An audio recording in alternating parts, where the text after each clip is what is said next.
Hello my dear students, welcome to my channel education for all by PK. आज हम लोग class 10 का NCERT maths पढ़ेंगे और इसमें हमने लिया है चैप्टर नंबर 1 रियल नंबर्स। इस चैप्टर में हम लोग एक्सरसाइज 2.2 का क्वेश्चन नंबर 1 बनाएंगे। क्वेश्चन नंबर 1 है find the zeros of the following quadratic polynomials and verify the relationship between the zeros and the coefficients। तो पहला चीज क्या निकालना है? सबसे पहले हमको जीरोस निकालना है। जो ये क्वाड्रेटिक पोलिनोमियल दिया हुआ है नीचे, इसका जीरोस निकालना है और फिर रिलेशनशिप हमको फाइंड आउट करना है जीरोज और इसका जो कोफिशिएंट है उसके बीच। तो सबसे पहले तो हम लोग जीरो निकालते हैं, जीरो फाइंड करते हैं। जीरोज क्या होता है? जैसे ये देखिए नंबर 1 में जो क्वाड्रेटिक पोलिनोमियल दिया हुआ है ये क्या है? X square minus 2x minus 8। इस पोलिनोमियल का जीरोज निकालना है। देखिए जीरो क्या होता है? इस पोलिनोमियल में अगर हम लोग वेरिएबल देखें तो क्या है? वेरिएबल x है। अब x का ऐसा वैल्यू हमको फाइंड आउट करना है जिस वैल्यू को अगर हम x के जगह में रख दें तो इस पूरे पोलिनोमियल का वैल्यू जीरो आ जाए। उसी को हम लोग पोलिनोमियल का जीरोस बोलते हैं। देखिए अभी हम लोग यहां निकालेंगे तो पता चल जाएगा। पोलिनोमियल है मेरा एक्स स्क्वायर माइनस, एक मिनट को थोड़ा आगे हम लिखते हैं। पोलिनोमियल है मेरा x square minus 2x minus 8। ये पोलिनोमियल है।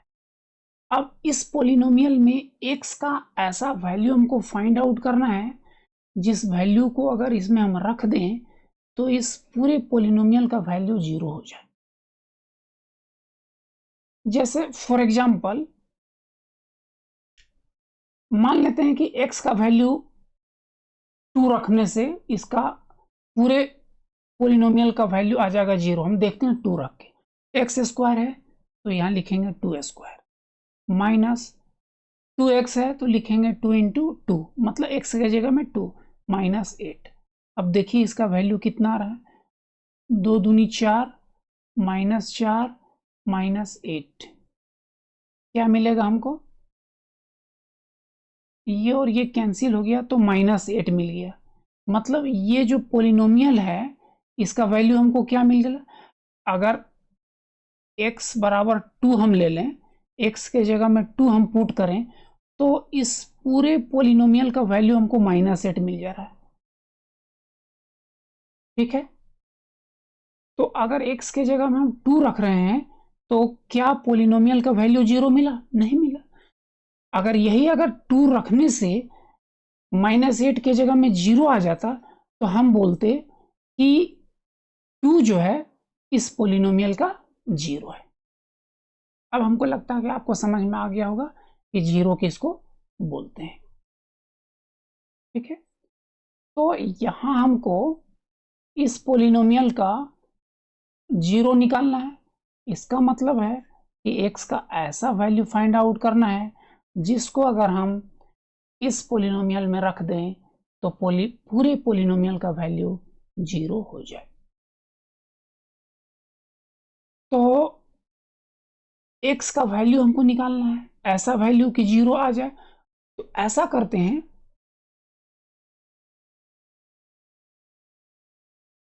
हम मान लेते हैं कंडीशन, इसी का वैल्यू हम जीरो मान लेते हैं। x का वैल्यू हमको निकालना है जिसको इसमें रख दें तो जीरो आ जाए। तो ठीक उसका उल्टा इस पूरे पोलिनोमियल को ही हम मान लेंगे कि इसका वैल्यू जीरो है। अगर ये पूरे का वैल्यू जीरो है तो हमको क्या मिलेगा?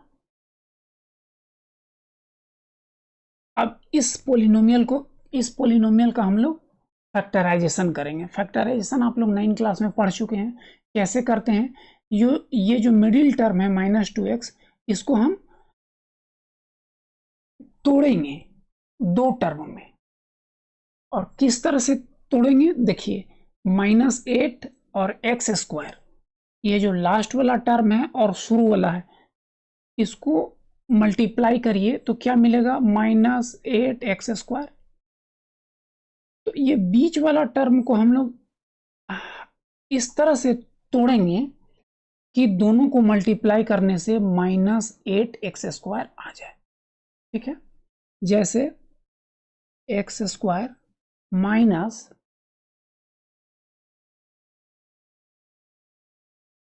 4x और प्लस कर दें अगर हम 2x। देखिए -2x को हम 2 टर्म में तोड़ दिए हैं, -4x और +2x।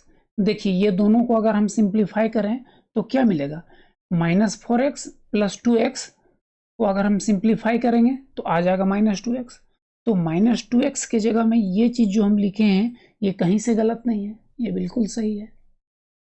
अब जो है अगर दोनों को हम मल्टीप्लाई करें, किसको किसको, -4x को और 2x को, तो हमको क्या मिलेगा, दोनों को अगर मल्टीप्लाई कर देंगे तो माइनस प्लस माइनस 4x और 2x हो जाएगा 8x²। तो देखिए क्या मिला, -8x², यही हमको लाना भी था। तो यहाँ जो हम 2 पार्ट में तोड़े हैं ये बिल्कुल सही है। अब आगे मेरा क्या बचा, -8, तो -8 लिख देंगे =0। ठीक है, इसी को और हम दूसरे फॉर्म में क्या लिख सकते हैं, x² और -4x में हम x कॉमन ले सकते हैं क्योंकि दोनों जगह x है। अब x² में अगर x हम कॉमन ले लिए तो यहाँ क्या बच गया, x बच गया, ये माइनस है, माइनस लिखेंगे। 4x में से x हम बाहर निकाल दिए हैं तो यहाँ बचेगा मेरा 4। अब यहाँ हम ब्रैकेट बंद कर देंगे। अब ये दोनों टर्म जो है +2x और -8, ये दोनों में हम कॉमन लेंगे। क्या हमको कॉमन मिलेगा, +2 कॉमन मिलेगा। अब जो चीज़ बचेगा ब्रैकेट के अंदर लिखेंगे। अगर यहाँ से 2 कॉमन ले लिए तो केवल x बच गया, माइनस है तो माइनस लिखेंगे। 8 में अगर 2 कॉमन निकाल दिए तो क्या यहाँ बचा, 4 बचा, क्योंकि 8 को हम लोग लिख सकते हैं 2 × 4। 2 × 4 में से अगर 2 हम बाहर कर दिए तो यहाँ क्या बचा, 4, वही 4 यहाँ लिख दिए। इक्वल टू है, इक्वल टू लिखेंगे, 0 है, 0 लिख। अब देखिए अगर यहाँ से यहाँ तक हम देखें एक टर्म है और यहाँ से यहाँ तक एक टर्म है, ये दोनों में हमको क्या कॉमन मिल रहा है, x - 4 यहाँ भी है, x - 4 यहाँ भी है।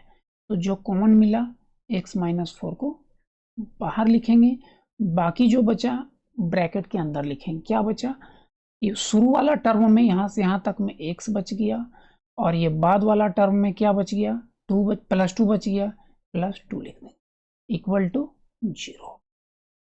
चलिए इसी को हम दूसरे फॉर्म में क्या लिख सकते हैं, इसको हम लिख सकते हैं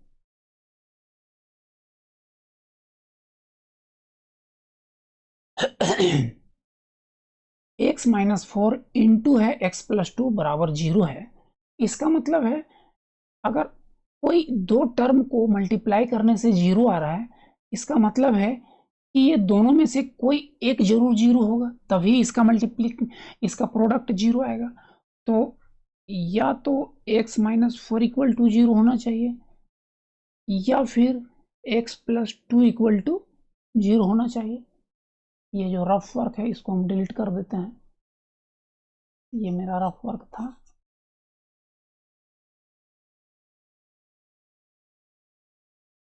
ठीक है,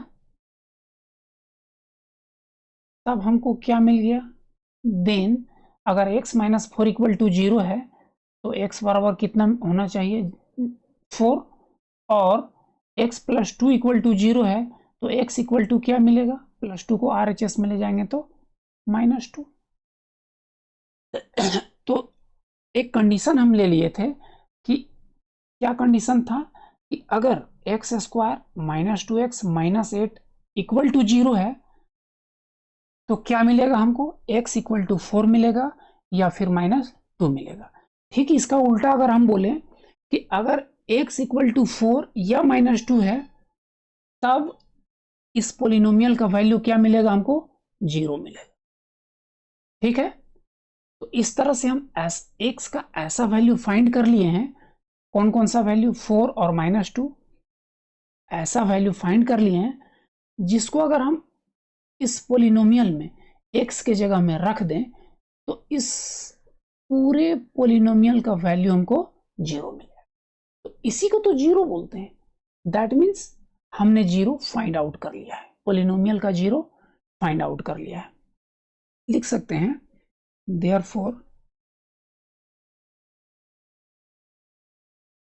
zeros of the given polynomial are 4 and -2। यही पोलिनोमियल का 0 है। तो एक चीज तो फाइंड आउट हम कर लिए, जीरोस पूछा था। अब आगे क्या करना है, वेरीफाई करना है relationship between the zeros and the coefficient. जो हम 0 फाइंड आउट किए हैं वो और जो पोलिनोमियल का कोफिशिएंट है, दोनों के बीच रिलेशन फाइंड आउट करना है। ठीक है, कैसे करेंगे फाइंड आउट, आगे हम लिखेंगे sum of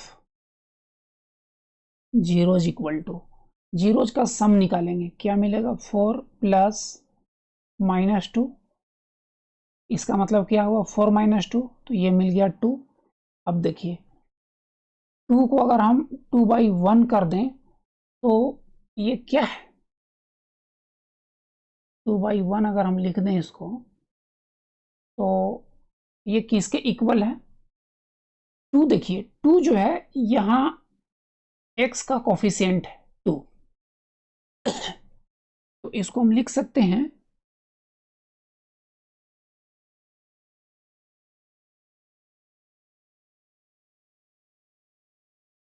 coefficient of x divided by, लेकिन यहाँ जो कोफिशिएंट है -2 है, एक अगर माइनस हम यहाँ लगा दें, माइनस हो गया, और कोफिशिएंट ऑफ x क्या है, -2 है, तो माइनस माइनस मिलके प्लस हो जाएगा 2 के इक्वल, और नीचे 1 है। 1 क्या है, देखिए एक्स स्क्वायर का कोफिशिएंट यहाँ 1 है, तो 1 को हम लिख सकते हैं कोफिशिएंट ऑफ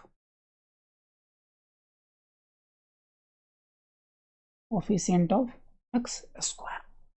ठीक है, तो इस तरह से सम ऑफ जीरो जो आया ये हुआ minus coefficient of x divided by coefficient of x square. ये सम ऑफ जीरो और कोफिशिएंट के बीच रिलेशन हो गया। अब हम निकालेंगे प्रोडक्ट ऑफ जीरोस।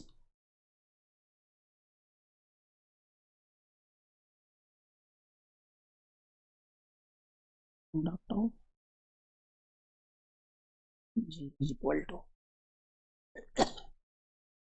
पहला 0 4 है और फिर एक और 0 क्या है, -2 है, दोनों का प्रोडक्ट क्या मिलेगा, -8। -8 को अगर हम -8/1 लिख दें तो ये देखिए इसके इक्वल है। -8 ये क्या है, ये जो कांस्टेंट टर्म है मेरा ये हो गया, लिखेंगे इसको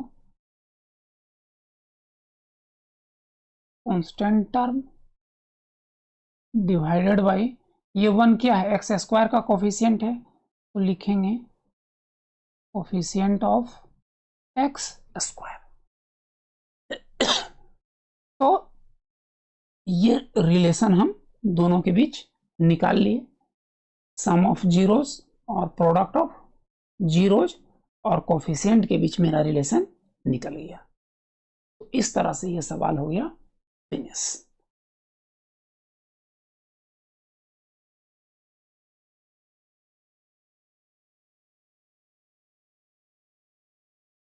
अब हम लोग बनाते हैं क्वेश्चन नंबर 2। इसमें है 4s² माइनस 4s+1। अगर हम मान लें if 4s² minus 4s+1 equal to 0, तब हमको क्या मिलेगा? हम मान लिए हैं कि ये 0 है, तो हमको क्या मिल जाएगा? ये जो पोलिनोमियल है इसका हम फैक्टराइजेशन करते हैं। फैक्टराइजेशन कैसे किया जाता है? सबसे पहले जो लास्ट टर्म है कांस्टेंट और ये शुरू वाला है s² वाला है, दोनों को मल्टीप्लाई करेंगे तो क्या मिलेगा? 4s²। अब हमको ये जो -4s है इसको दो पार्ट में हमको बांट देना है, स्प्लिट कर देना है इसको, और इस तरह से करना है कि दोनों को अगर हम मल्टीप्लाई करें तो 4s² आ जाए। ठीक है, ये है -4s। ठीक है, -4s को हमको दो पार्ट में डिवाइड करना है। तो हम लोग क्या कर सकते हैं? अगर हम -2s पहला पार्ट मान लें और +2s दूसरा पार्ट मान लें तो हो पाएगा? दोनों को अगर हम 2s -2s कर देंगे तब तो 0 मिल जाएगा, तो ये तो नहीं होगा। तो कैसे करना होगा? -4s जो है, दिमाग लगाएंगे हम लोग, सोचेंगे कि कैसे आएगा। -4s को हम लोग कैसे करें डिवाइड दो पार्ट में?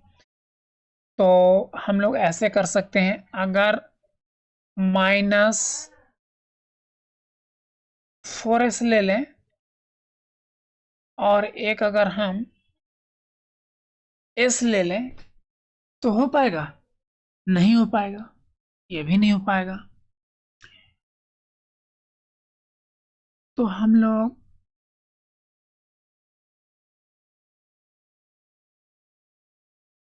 -4s और s, ये तो -4s के बराबर नहीं है।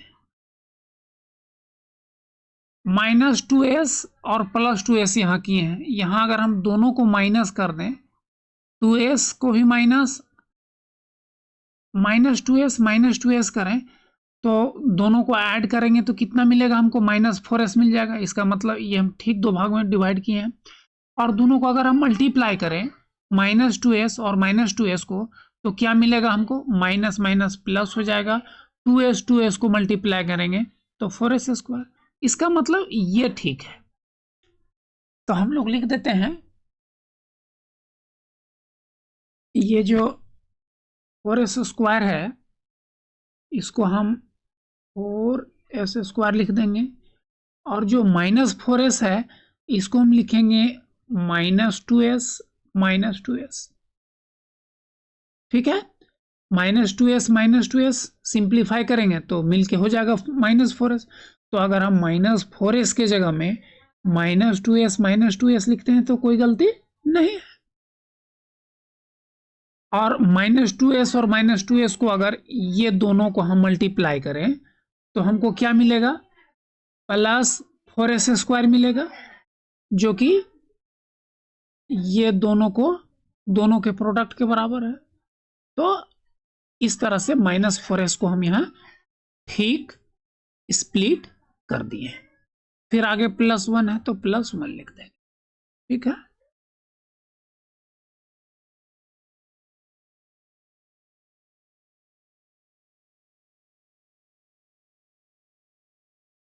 अब जो है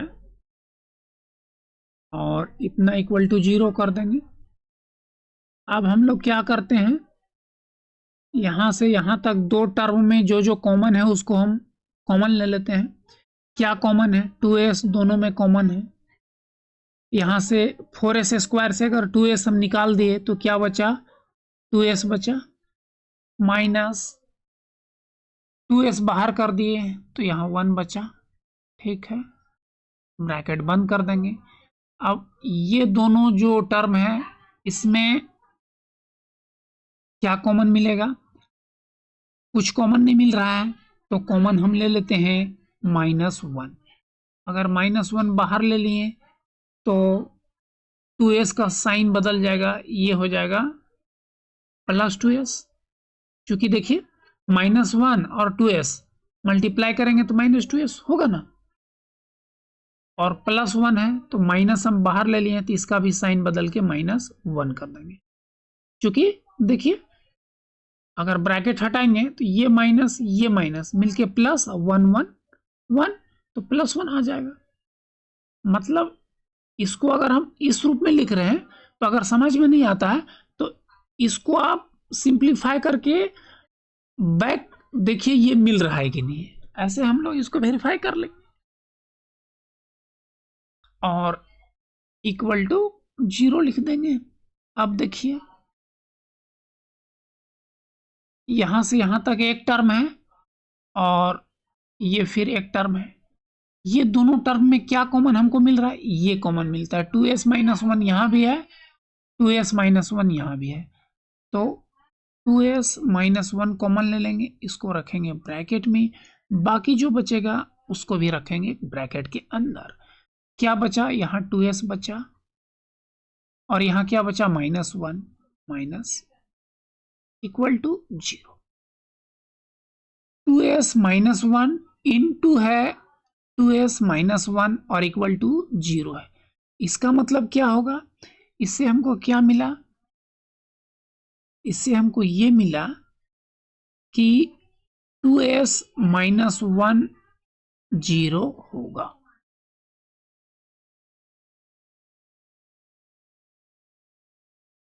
ये दोनों 0 है, तब दोनों को हम मल्टीप्लाई कर रहे हैं तो हमको 0 मिला। और जब 2s - 1 0 मिल गया देन s बराबर हमको क्या मिल जाएगा? -1 को RHS में लगेंगे तो +1 हो जाएगा और 2 को RHS में लगेंगे तो यहां देखिए s के साथ इनटू में है, मल्टीपल के फॉर्म में है, सॉरी मल्टीप्लिकेशन के फॉर्म में है, और इधर आएगा तो डिवीजन के फॉर्म में रहेगा। तो s इक्वल टू हमको मिल गया 1/2। इसका मतलब है कि s का अगर ये वैल्यू 1/2 इस पोलिनोमियल में हम रख दें तो इस पूरे पोलिनोमियल का वैल्यू 0 मिल जाएगा। तो इसी को हम बोलेंगे पोलिनोमियल का 0। हम लिख देंगे therefore zeros of given polynomial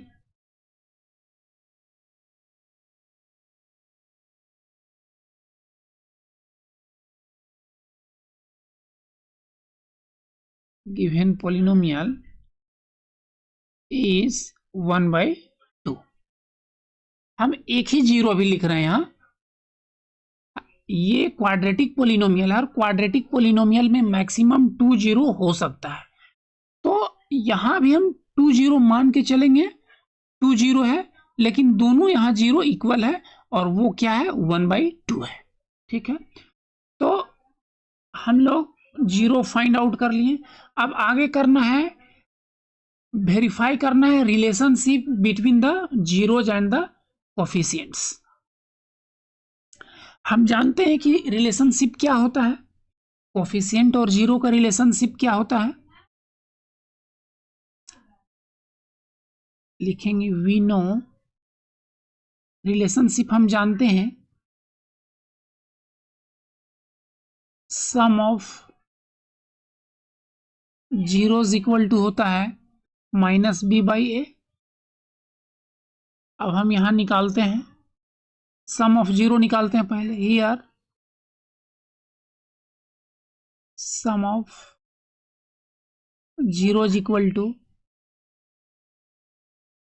zero कौन कौन सा है, 1/2 है, तो लिखेंगे 1/2 प्लस 1/2, तो ये क्या मिल जाएगा हमको, 1 मिल जाएगा। ठीक है,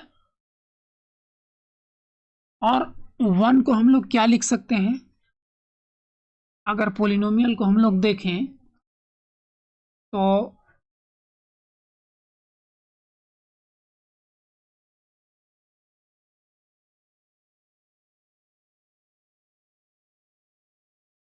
एस का कोफिशिएंट क्या है, -4 है, और एस स्क्वायर का क्या है, 4 है, तो इसको हम लिख सकते हैं, 1 को हम लिख सकते हैं 4/4,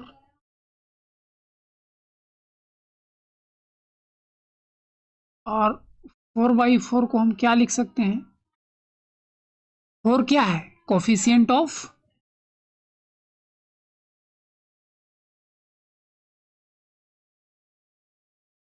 कोफिशिएंट ऑफ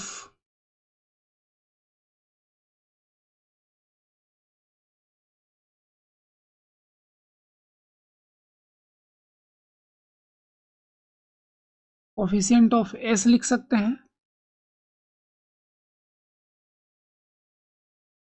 एक minute, coefficient of S divided by 4 को हम लिख सकते हैं coefficient of S square.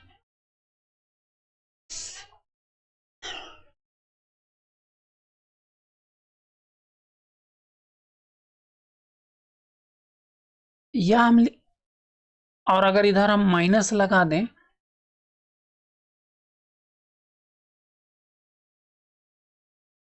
Coefficient of S अगर हम देखें तो यहाँ क्या है, -4 है, तो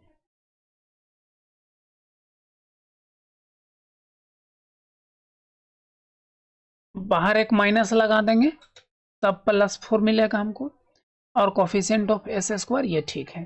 इसको लिख सकते हैं -b/a, चूंकि कोफिशिएंट ऑफ एस को हम लिख सकते हैं -b, और कोफिशिएंट ऑफ एस स्क्वायर को हम लिख सकते हैं a, चूंकि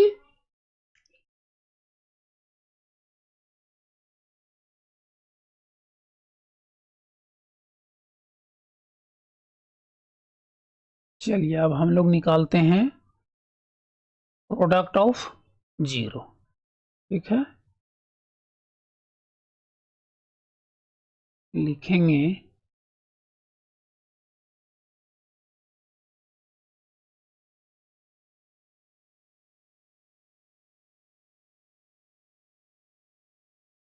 product of 0 is equal to 1/2 into 1/2 equal to क्या मिला, 1/4। और अगर हम पोलिनोमियल का कोफिशिएंट देखें तो जो कांस्टेंट टर्म है 1 है, और एस स्क्वायर का कोफिशिएंट 4 है, तो इसको हम लिख सकते हैं 1 मेरा है कांस्टेंट टर्म, शॉर्ट में हम लिख रहे हैं, आप लोग पूरा लिखिएगा, कांस्टेंट टर्म है, और 4 क्या है, कोफिशिएंट ऑफ एस स्क्वायर है। तो इस तरह से अगर हम जीरोज और कोफिशिएंट का रिलेशन देखें तो सम ऑफ जीरो हमको मिलता है -b/a, और प्रोडक्ट ऑफ जीरोज क्या मिला, कांस्टेंट टर्म को हम लोग c बोलते हैं, और कोफिशिएंट ऑफ एस स्क्वायर को हम लोग बोलते हैं a। तो ये हो गया c/a, some of zeros -b/a, और प्रोडक्ट ऑफ जीरोज क्या मिला, c/a, और ये हमको पता भी है कि प्रोडक्ट ऑफ जीरोज c/a होता है, और सम ऑफ जीरोज -b/a होता है। इस तरह से ये वेरीफाई हो गया। अब चलिए हम लोग देखते हैं तीसरा पार्ट, थर्ड पार्ट इसी तरह से फिर इसको भी बनाएंगे। मान लेंगे हम या लिखेंगे इफ अगर 6x² minus 3 minus 7x equal to 0 है, या इसको रीअरेंज करें हम 6x² माइनस 7x और माइनस 3 को हम लास्ट में लिख देते हैं, कांस्टेंट टर्म को इक्वल टू 0 लिख दें। तो इसको और हम क्या लिख सकते हैं, अब देखिए इसका हम फैक्टराइजेशन करेंगे कैसे, मिडिल टर्म को स्प्लिट करते हुए। मिडिल टर्म मेरा क्या है, या पहले देखिए 6x² और माइनस 3 को मल्टीप्लाई करेंगे तो आएगा माइनस 18x², और मिडिल टर्म है मेरा माइनस 7x। माइनस 7x को हमको इस तरह से दो पार्ट में तोड़ना है कि मल्टीप्लाई करने से माइनस 18 आ जाए। मल्टीप्लाई करने के बाद हमको माइनस लाना है, इसका मतलब है कि एक प्लस और एक माइनस में रहेगा, और जोड़ने या घटाने पर माइनस से मिलना, माइनस में आना चाहिए। इसका मतलब है कि माइनस वाला टर्म मेरा बड़ा रहेगा। तो अगर हम माइनस वाला टर्म बड़ा रखना है तो कैसे कर सकते हैं,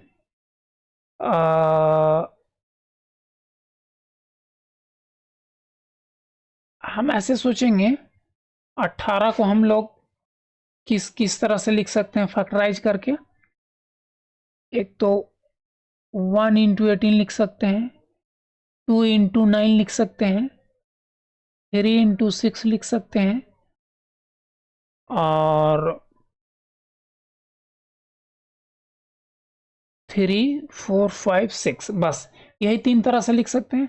अब देखिए कि 7 किस में हमको मिल रहा है, देखिए 2 और 9, इससे हमको 7 मिल रहा है। कैसे, अगर हम -9 लिख दें और +2 लिख दें तो क्या मिलेगा, -7 मिल जाएगा। दोनों जगह x लगा देंगे तो इस तरह से हम तोड़ेंगे। एक बार मिला लेते हैं, -9x + 2x मिलके कितना हो जाएगा, -7x, और दोनों को मल्टीप्लाई करें तो क्या मिलेगा, -18x²। तो ये अच्छी तरह से दो पार्ट में टूट गया जो हमको चाहिए था।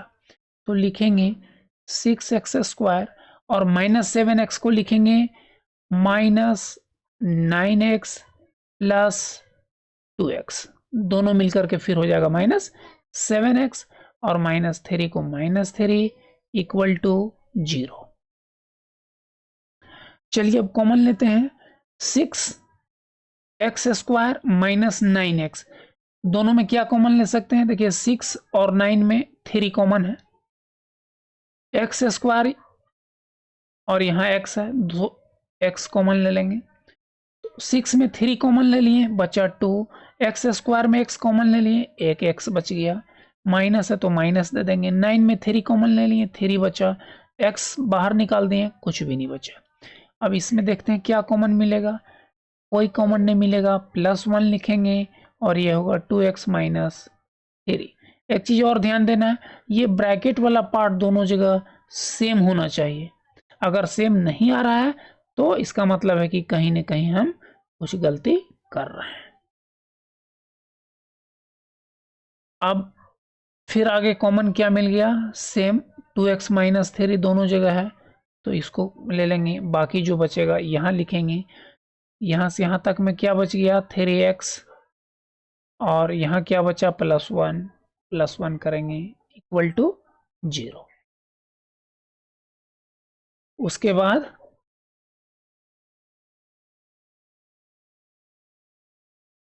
दो चीज को गुना करने से 0 आ रहा है, तो ये दोनों में से किसी एक को निश्चित रूप से 0 होना चाहिए। तो हम लिखेंगे 2x - 3 इक्वल टू 0 और 3x + 1 इक्वल टू 0 होना चाहिए।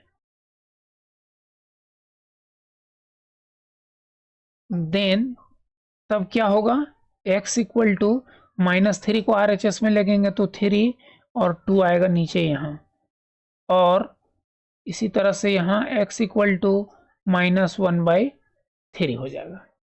तो x का दो वैल्यू मिला, 3/2 और -1/3। ये ऐसा वैल्यू है जिसको हम पोलिनोमियल में रख दें तो पूरे पोलिनोमियल का वैल्यू 0 हो जाएगा। तो हम कह सकते हैं therefore zeros of given polynomial are 3/2 and -1/3। ये 2 जीरो मिल गया। अब हम देखते हैं रिलेशनशिप। हम निकालेंगे sum of zeros. Sum of zeros equal to, कैसे सम निकलेगा? 3/2 प्लस -1/3। 2 और 3 का एलसीएम लेंगे तो 6 होगा, यानी दोनों का प्रोडक्ट। तो फिर हम जब दोनों का प्रोडक्ट आ गया एलसीएम में तो 3 जा 9 लिखते हैं और 2 1 जा 2 लिखेंगे। तो क्या मिलेगा हमको? 7/6 मिल जाएगा। और अगर पोलिनोमियल का अगर हम देखें कोफिशिएंट तो 7 कहाँ पर है? 7 देखिए यहाँ x का कोफिशिएंट है। इसको आगे थोड़ा सा और अपने हिसाब से हम लिखते हैं। क्या लिखते हैं?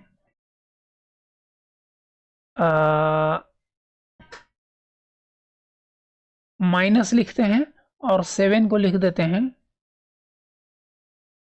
Coefficient of 7। क्या है? Coefficient of sorry minus coefficient of x है। या ऐसा करते हैं, चलिए समझने में आसानी होगा, थोड़ा सा चेंज इसमें हम करते हैं। 7 जो है ना, इसको हम लिख देंगे माइनस बाहर और फिर -7। तो क्या हो जाएगा? ये +7 ही है, केवल हम इसका रूप बदल दिए हैं और नीचे 6 लिख देंगे। अब देखिए इसको हम क्या लिख सकते हैं? माइनस है तो माइनस लिखेंगे और -7 क्या है? हम यहाँ देख रहे हैं कि -7 मेरा x का कोफिशिएंट है, तो लिखेंगे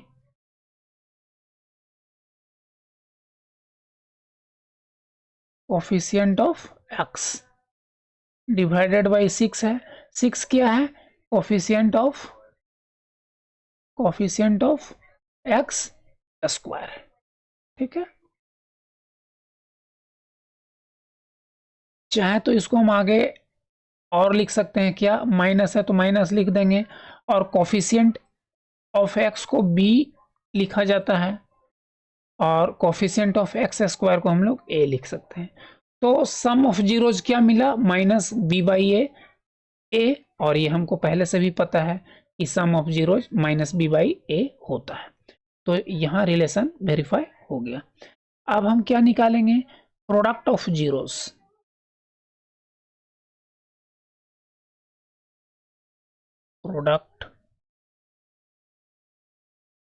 प्रोडक्ट ऑफ जीरोस, ये क्या मिलेगा? जीरोज है 3/2 इंटू -1/3 है। कहाँ था जीरोस मेरा? ये था 3/2 और -1/3। मल्टीप्लाई करेंगे तो क्या मिलेगा? 3 कैंसिल आउट होगा, -1/2 मिल गया। और अगर हम पोलिनोमियल देखें तो -1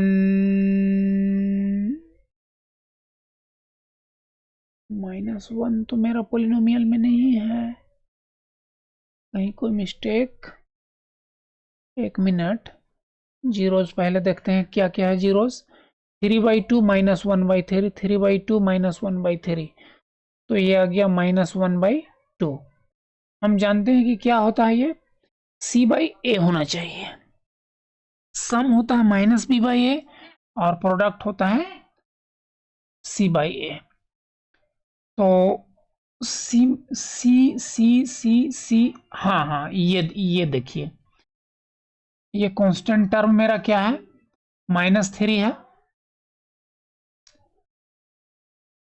-3, और एक्स स्क्वायर का कोफिशिएंट 6 है, तो -3/6 के फॉर्म में इसको हमको लिखना है। तो 1 को अगर हम -3 लिखें, मतलब -1 को 3 से मल्टीप्लाई किए हैं, तो 2 को भी 3 से मल्टीप्लाई करेंगे तो क्या आएगा, -3/6। और -3 को हम क्या लिख सकते हैं, लिख सकते हैं coefficient of x square, sorry ये गलत हो गया, ये हम लिखेंगे कांस्टेंट टर्म -3। देखिए -3 क्या है, -3 जो है मेरा पोलिनोमियल का कांस्टेंट टर्म है। कहाँ पर, ये है आपका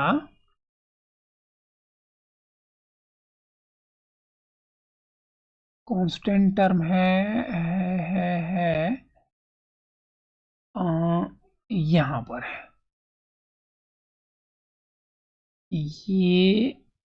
ये देखिए यहाँ पर, ये हो गया कांस्टेंट टर्म। तो हम इसको लिखेंगे -3 को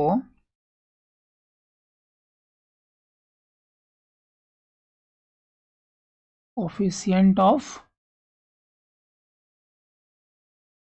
अरे फिर हम वही गलती कर रहे हैं, सीधा हम लिखेंगे constant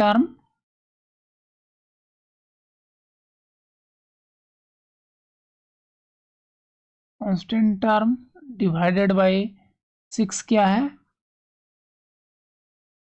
coefficient of x square है, इसको हम लिख सकते हैं c/a। इस तरह से ये भी वेरीफाई हो गया। तो ये हम तीसरा पार्ट बना लिए। अब हम लोग आगे देखेंगे क्वेश्चन नंबर 1 का ये चौथा part.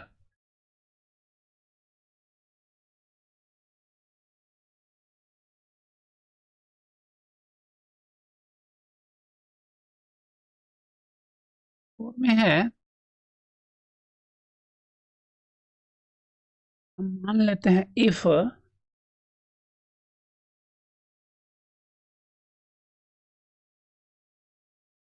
Four u square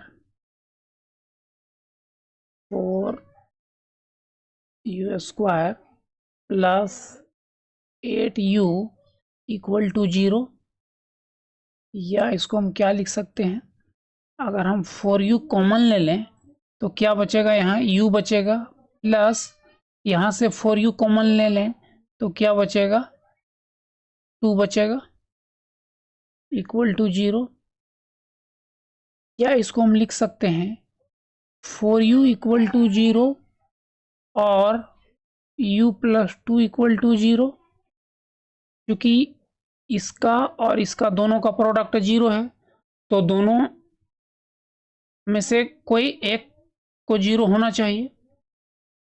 then u का वैल्यू हमको क्या मिला, u का वैल्यू 0 मिला या फिर -2 मिल गया। अब हम निकालते हैं सम ऑफ 0, आप लोग इसको पूरा लिखिएगा, हम शॉर्ट में लिख दिए हैं। सम ऑफ 0 अगर हम निकालें तो क्या मिलेगा, 0 प्लस माइनस, या ऐसे करते हैं एक बार हम लिख ही देते हैं, ठीक है, 0 कौन कौन सा है इसको हम लिख देते हैं, लिखेंगे therefore zeros of given polynomial, zeros of given polynomial are 0 and -2। अब हम निकालते हैं sum of zeros equal to, तो ये क्या मिलेगा, 0 प्लस -2 और ये आ गया कितना, -2। अब देखिए हम लोग जानते हैं कि सम ऑफ जीरो क्या होता है, माइनस बी बाई ए, और यहाँ माइनस बी का वैल्यू कितना है, माइनस लिखते हैं, और बी है 8 डिवाइडेड बाई ए लिखना है, ए कितना है 4 है।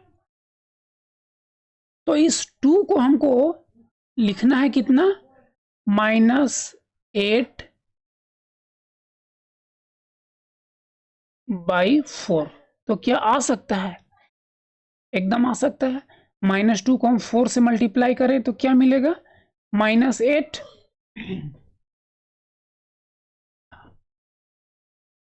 अगर नीचे हम डिवाइडेड बाई 1 कर दें तो न्यूमरेटर और डिनोमिनेटर दोनों को हम 4 से मल्टीप्लाई कर देंगे तो -8/4 आ जाएगा। और -8/4 को हम क्या लिख सकते हैं, इसको लिख सकते हैं -b/a। तो sum of product, sum of zeros क्या मिला हमको, -b/a। अब हम निकालते हैं product of zero equal to 0 into -2, ये आ गया 0। हम जानते हैं कि ये क्या होता है, c/a होता है, और यहाँ c क्या है, c कांस्टेंट टर्म नहीं है तो कांस्टेंट टर्म हम 0 मान लेंगे, और a कितना है 4 है, ये 4 है। तो इस 0 को हम 0/4 लिख सकते हैं, एकदम लिख सकते हैं, क्योंकि 0/4 का भी मतलब 0 ही होता है।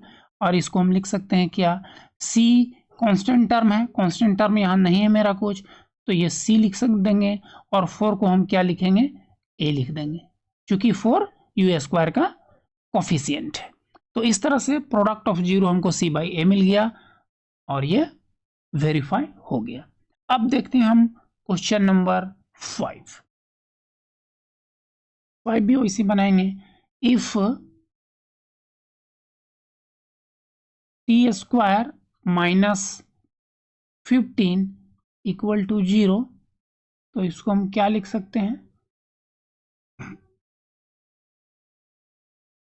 अब यहाँ देखिए, यहाँ जो है t² है और t वाला टर्म नहीं है, t का पावर 1 वाला टर्म इसमें नहीं है। तो इसको हम कैसे बनाएंगे, यहाँ अगर हम इसको लिखें t² -15 को अगर लिख दें √15 का स्क्वायर, तो कोई गलती हम नहीं कर रहे हैं। -15 का स्क्वायर, सॉरी, √15 का स्क्वायर 15 होता है, तो अगर 15 को √15 का स्क्वायर लिख रहे हैं तो ये एकदम सही है, इक्वल टू 0 कर देंगे। अब देखिए, हम जानते हैं कि अगर कहीं a² हो फिर माइनस हो और किसी दूसरे चीज का यानी b का स्क्वायर हो, तो ये होता है a + b into a - b।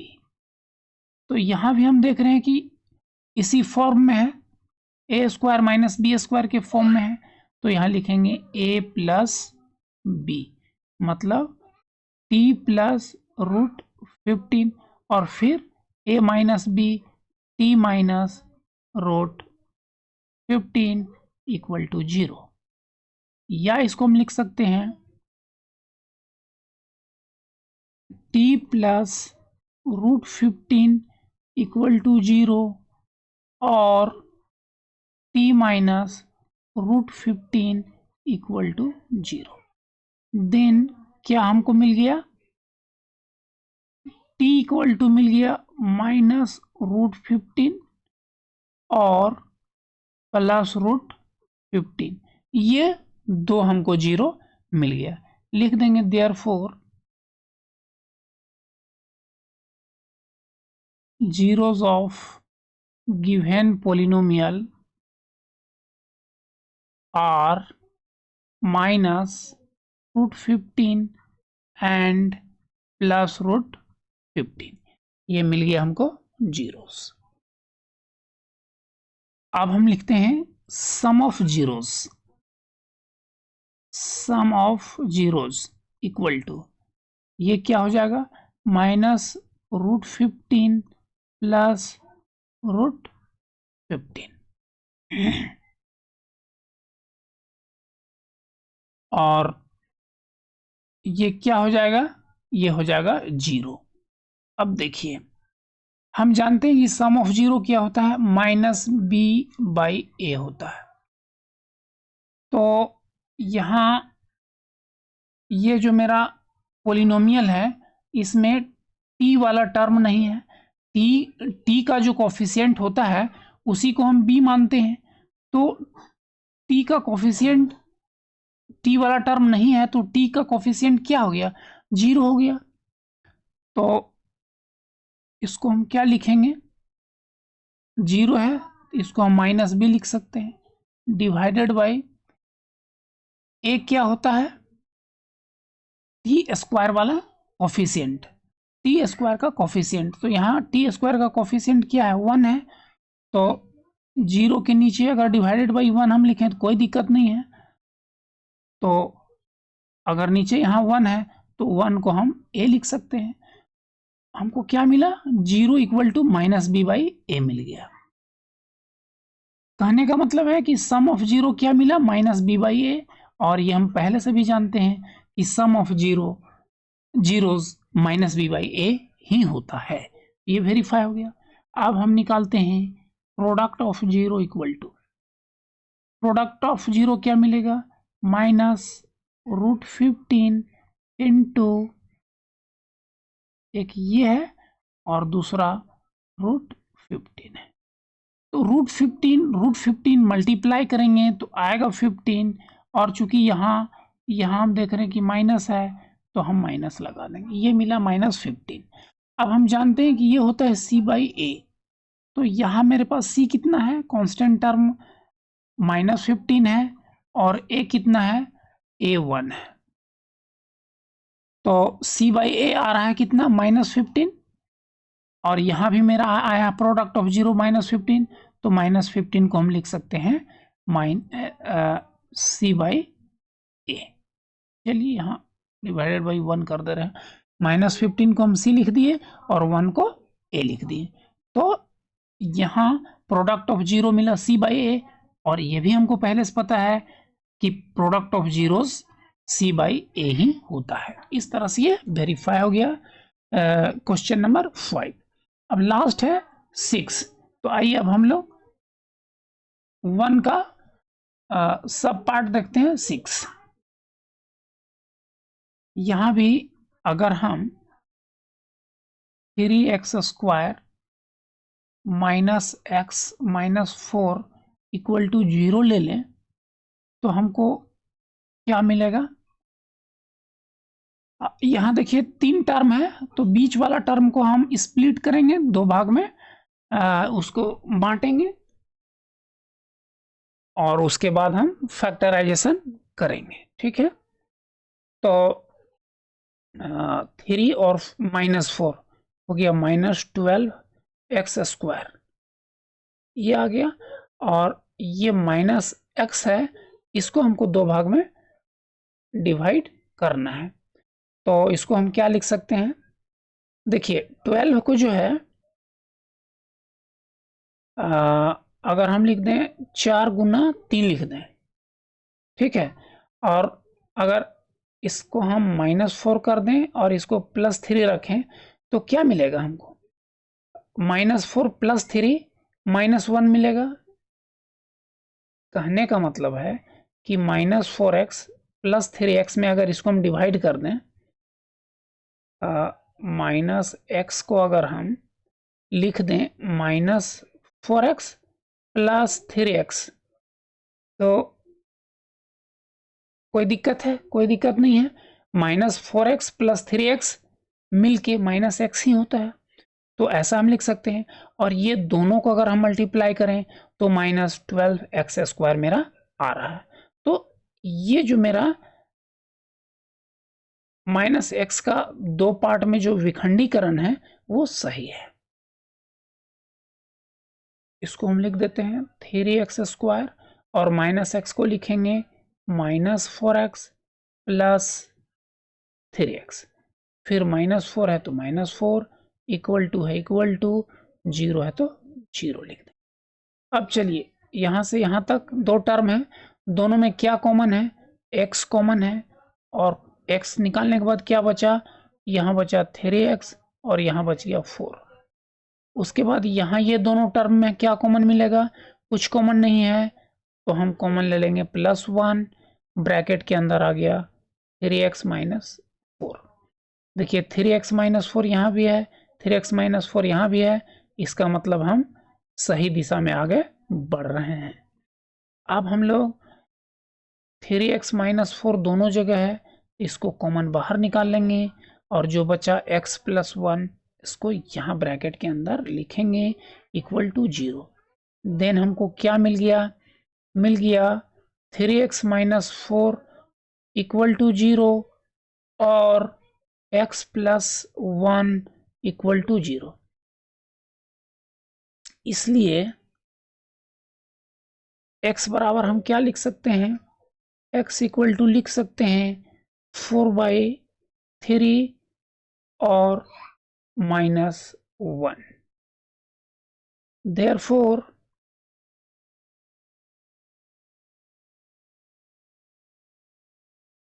zeros of given polynomial are 4/3 and -1। अब हम लोग निकालते हैं sum of zeros. Sum of zeros equal to क्या हो जाएगा, 4/3 माइनस, चलिए प्लस -1। 4/3 में -1 अगर हम कर दें तो क्या मिलेगा, 4 - 3, 1 डिवाइडेड बाई 3 मिल गया। अब 1/3 को हमको इक्वल करना है -b/a के, और -b कितना है, यहाँ हम देख रहे हैं कि b का कोफिशिएंट कितना है, माइनस के जगह माइनस कर दिए, और b का वैल्यू कितना है, -1 है। a कितना है, x² का कोफिशिएंट 3 है, 3, यानी ये 1/3 है। इसका मतलब है कि 1/3 को हम क्या लिख सकते हैं, 1/3 को हम लिख सकते हैं, 1 को हम कोफिशिएंट ऑफ x लिख सकते हैं, नहीं लिख सकते हैं, तो इसको ऐसे करते हैं -1 डिवाइडेड बाई 3। अब देखिए, अब हम लोग लिख सकते हैं, माइनस है तो माइनस लिख देंगे, और ये -1 है, इसको हम लिख सकते हैं coefficient of x। Coefficient of x को हम b बोलते हैं, तो b लिख देंगे, डिवाइडेड बाई यहाँ क्या है, 3 है, 3 क्या चीज़ है, x² का कोफिशिएंट है, तो x² के कोफिशिएंट को हम a लिख सकते हैं, तो लिख देंगे -b/a। अब हम निकालते हैं product of zeros. Product of zeros equal to, ये क्या होगा, 4/3 इंटू -1, और ये आ गया कितना, -4/3। अब देखिए प्रोडक्ट ऑफ जीरो क्या होता है, c/a होता है। c/a अगर हम यहाँ देखें तो कितना है, c का मतलब कांस्टेंट टर्म होता है, कांस्टेंट टर्म मेरा -4 है, और a होता है x² का कोफिशिएंट, x² का कोफिशिएंट 3 है। चलिए, तो ये बहुत आसान हो गया। -4 को हम क्या लिख सकते हैं, -4 को लिख सकते हैं हम c कांस्टेंट टर्म, और 3 को क्या लिख सकते हैं, कोफिशिएंट ऑफ x² या a। तो प्रोडक्ट ऑफ जीरो क्या मिला, c/a मिल गया। इस तरह से ये हो गया वेरीफाई। तो यहाँ हम देख रहे हैं कि क्वेश्चन नंबर 1 में टोटल 6 क्वेश्चन था, और हम 6 कंप्लीट कर लिए हैं। इस तरह से एक्सरसाइज 2.2 का क्वेश्चन नंबर 1 मेरा हो गया कंप्लीट। अगर इसमें कहीं भी समझने में कोई दिक्कत हो तो कमेंट करिए, फिर उसको हम डिटेल में बताने का प्रयास करेंगे। Thank you.